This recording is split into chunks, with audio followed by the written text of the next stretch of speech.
ini dibuat dalam rangka memenuhi tugas UAS mata kuliah sejarah peradaban Islam dengan dosen pengampu Bapak Muhammad Dimas Anugrah MSc. Selamat menyaksikan.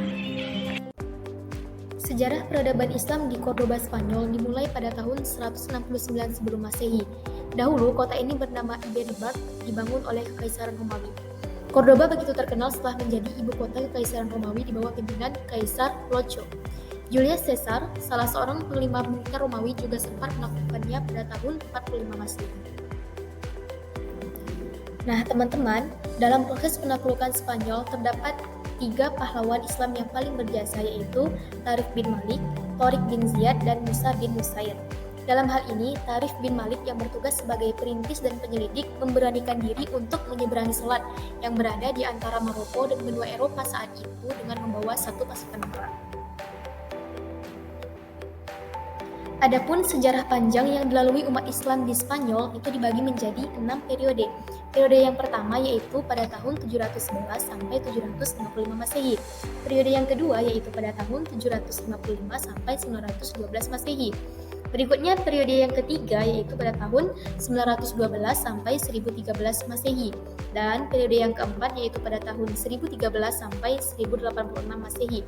Periode yang kelima pada tahun 1086 sampai 1248 Masehi, dan periode yang keenam yaitu pada tahun 1248 sampai 1492 Masehi. Oke, sekarang kita masuk ke periode yang pertama yaitu pada tahun 711 sampai 755 Masehi. Teman-teman, pada periode pertama ini Spanyol itu berada di bawah pemerintahan para wali yang diangkat oleh Khalifah Bani Umayyah yang berpusat di Damaskus. Pada periode pertama ini Islam itu mendapatkan beberapa gangguan, baik itu gangguan dari dalam maupun gangguan dari luar.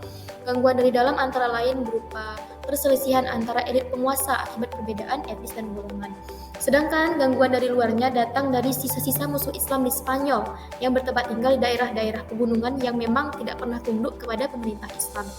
Oleh karena terjadinya beberapa konflik internal dan perang menghadapi musuh dari luar, maka dalam periode ini Islam Spanyol belum memasuki kegiatan pembangunan di bidang peradaban dan kebudayaannya. Dan pada masa berakhirnya periode ini dengan datangnya Abdul Al-Rahman Al-Dakhil ke Spanyol pada tahun 755 Masehi. Selanjutnya periode yang kedua yaitu pada tahun 755 sampai 912 Masehi. Nah, pada periode ini Spanyol itu berada di bawah pemerintahan seseorang yang bergelar Amir, artinya panglima atau gubernur. Tetapi si Amir ini tidak tunduk kepada pusat pemerintahan Islam yang ketika itu dipegang oleh Kekhalifahan Abbasiyah di Baghdad. Nah, pada periode ini Islam itu mengalami beberapa kemajuan, di antaranya yang pertama, Abdul Al-Rahman Ad-Dakhil mendirikan Masjid Cordoba dan sekolah-sekolah Islam di kota-kota besar Spanyol. Berikutnya, pada periode Hiyam yang dikenal berjasa dalam bidang hukum Islam. Kemudian Khalifah Hakam dikenal sebagai pembaharu di bidang keberiteran. Dan di bidang keilmuan ada Abdul Ar-Rahman Al-Awsat yang amat mencintai ilmu. Berikutnya, periode yang ketiga yaitu pada tahun 912 sampai 1013 Masehi. Khalifah-khalifah besar yang memerintah pada periode ketiga ini ada 3 orang, yaitu Abdul Ar-Rahman Al-Nasir pada tahun 912 sampai 961 Masehi. Kemudian ada Hakam II tahun 961 sampai 976 Masehi. Kemudian ada Hisham II tahun 976 sampai 1009 Masehi. Nah, pada periode ini umat Islam itu mencapai puncak kemajuan dan kejayaan, menyaingi kejayaan Daulah Abbasiyah di Baghdad. Oke, selanjutnya kita masuk ke periode yang keempat, yaitu pada tahun 1013 sampai 1086 Masehi.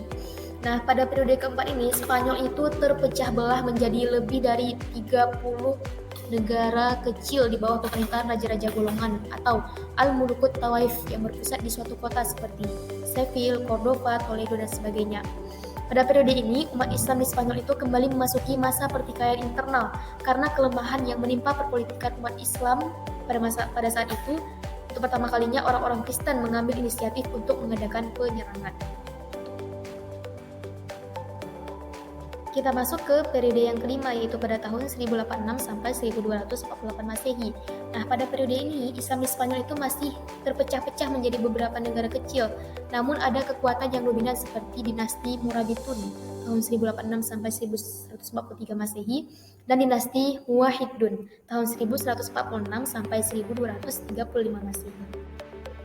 Dan masuki periode yang terakhir yaitu periode yang ke-6 pada tahun 1248 sampai 1492 Masehi. Nah, pada periode ini Islam hanya berkuasa di daerah Granada di bawah dinasti Bani Afimar tahun 1232 sampai 1492 Masehi. Peradaban kembali mengalami kemajuan seperti di zaman Abdurrahman An-Nasir. Kekuasaan Islam yang merupakan pertahanan terakhir di Spanyol ini berakhir karena perselisihan orang-orang istana dalam memperebutkan kekuasaan. Dengan demikian, berakhirlah kekuasaan Islam di Spanyol pada tahun 1492 Masehi. Umat Islam setelah itu dihadapkan kepada dua pilihan, yaitu masuk Kristen atau pergi meninggalkan Spanyol. Nah, pada tahun 1609 Masehi, dengan demikian tidak ada lagi umat Islam di daerah Spanyol. Nah, itulah tadi penjelasan terkait dengan 6 periode sejarah peradaban Islam di Spanyol.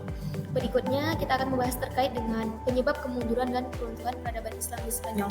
Jadi teman-teman, terdapat beberapa faktor yang menyebabkan kemunduran dan keruntuhan peradaban Islam di Spanyol. Di antaranya, yang pertama itu konflik Islam dengan Kristen, di mana kehidupan negara Islam di Spanyol itu tidak pernah berhenti dari pertentangan antara Islam dan Kristen. Pada abad ke-11 Masehi, umat Kristen memperoleh kemajuan pesat, sementara umat Islam sedang mengalami kemunduran. Kemudian faktor berikutnya adalah tidak adanya ideologi pemersatu. Di Spanyol, orang-orang Arab memberi istilah ibad dan muwaladun kepada para mu'alaf, setidaknya sampai pada abad ke-10 Masehi. Suatu ungkapan yang dinilai merendahkan. Akibatnya, kelompok-kelompok etnis non-Arab yang ada sering menggerogoti dan merusak perdamaian. Hal ini menunjukkan tidak adanya ideologi yang dapat memberi makna persatuan. Kemudian faktor berikutnya adalah kesulitan ekonomi. Pada paruh kedua Islam di Spanyol, para penguasa membangun kota dan mengembangkan ilmu pengetahuan dengan sangat serius, sehingga lalai membina perekonomian. Akibatnya, timbul kesulitan ekonomi yang amat memberatkan dan mempengaruhi kondisi politik dan militer. Kemudian faktor berikutnya adalah tidak jelasnya sistem peralihan kekuasaan. Hal ini menyebabkan perebutan kekuasaan terjadi di antara ahli waris. Bahkan karena inilah kekuasaan Bani Umayyah runtuh dan Muluk At-Tawaif itu muncul.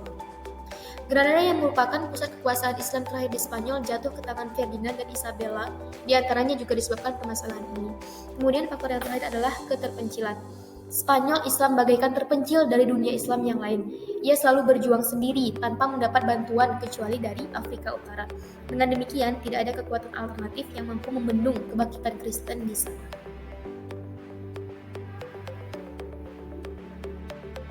Baiklah teman-teman, sekian video yang dapat saya sampaikan terkait dengan sejarah peradaban Islam di Spanyol. Semoga bermanfaat. Terima kasih.